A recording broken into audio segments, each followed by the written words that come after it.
ఎన్నికల్లో నీ party funding ఎంత వచ్చింది, నీకు ఎంత ఖర్చు చేసావు అన్నది మన నియోజకవర్గంలో ఉన్నటువంటి వైఎస్ఆర్సీపీ పార్టీ నాయకులకు తెలుసు, కార్యకర్తలకు తెలుసు. వాళ్ళందరూ కూడా ఒక ఏకాభిప్రాయంతో ఉన్నారు.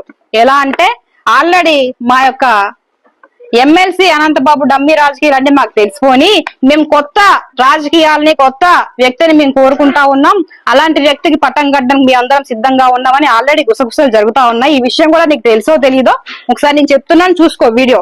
తర్వాత నీ ప్రభుత్వ హయాంలో ఇసుక రీచులు భూతేదారుల నుండి నెలకి 25 లక్షలు దొబ్బి తిన్నావు. ఎవరి డబ్బులు దొబ్బి తిన్నావు? ఇది 10 సంవత్సరాలుగా నువ్వు దొబ్బి తినలేదా అని అడుగుతా ఉన్నావు. మైనింగ్ క్వారీల ద్వారా నెలకు 25 లక్షల రూపాయలు తీసుకున్నావు. ఇది వాస్తవమా కాదా చెప్పు అనంతబాబు ఒకసారి. జూదం క్రీడలు నిర్వహించి లక్షలాది రూపాయలు తీసుకున్నావు. మొల్లేరు తీర్థానికి 30 లక్షలు తీసుకున్నావు. జడ్డంగిలో 15 లక్షలు తీసుకున్నావా లేదా? ఆధారాలు మా దగ్గర ఉన్నాయి, చూపించమంటే చూపిస్తాం. తర్వాత చింతూరు సబ్ స్టేషన్ లో కొత్త పోస్టుల నియామకం గురించి కాంట్రాక్టర్ వద్ద నుంచి ఒక్కో పోస్ట్ కి 6 లక్షల రూపాయలు అడిగేవా లేదా? ఆ ఇచ్చిన వ్యక్తి కూడా మాకు తెలుసు, ఆధారాలు కూడా మా దగ్గర ఉన్నాయి. అడ్డదిగల పిఎస్సిఎస్ లో 1,50,00,000 లక్షల రూపాయలు రైతులకు తెలియకుండా క్రాఫ్ట్ లోన్ పెట్టి ఎక్స్ప్రెషన్ చేసి తీసేసావు. డబ్బులు సొమ్మలు తీరేసావరా నువ్వు? పిఎస్సిఎస్ లోన గంగవరం మండలంలో ఎజ్జా వెంకటేశ్వరరావు అనే వ్యక్తి 5 కోట్ల రూపాయలు సొసైటీ నుంచి స్కామ్ చేశాడు. దానికి మూల సూత్రధారి ఎవరు? నువ్వు కాదా అనంతబాబు? ఎవడబ్బ సొమ్మలను తినేశారా మీరు? చెప్పండి సమాధానం. అడ్డదిగల్లోన స్థానికంగా ఉన్నటువంటి రైతులకు కాకుండా బయట నుంచి వచ్చినటువంటి వ్యక్తులకి లోన్లు ఇప్పిస్తావా నువ్వు? తెలియదు అనుకుంటున్నావా? ఇవన్నీ బయటకు వస్తాయి, రైడింగ్ ఉండరా. 5 సంవత్సరాల్లో దాచుకొని పార్టీ ఫండ్ తో జడ్డంగా అన్నవరంలో 11 ఎకరాలు కొన్నావు నీ పేరు మీద, ఇంకో 11 ఎకరాలు నీ భార్య పేరు మీద కొన్నావు. ఎక్కడ డబ్బులతో కొన్నావురా? నీ అత్తగారు ఊరు ఉత్తరకంచులు 20 ఎకరాలు కొన్నావు. ఎవరి డబ్బులు ఇయ్యి? ధర్మవరంలో మరికొంత 4 ఇళ్ల స్థలాలు కొన్నావు. ఏలేశ్వరంలో 4 ఇళ్ల స్థలాలు కొన్నావు, ఒక ఇల్లు కొన్నావు, షాపింగ్ కాంప్లెక్స్ ఒకటి ఉంది.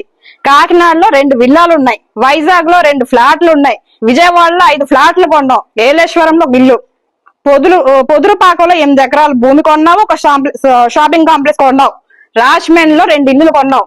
ఎవరి డబ్బులు ఇయ్యి?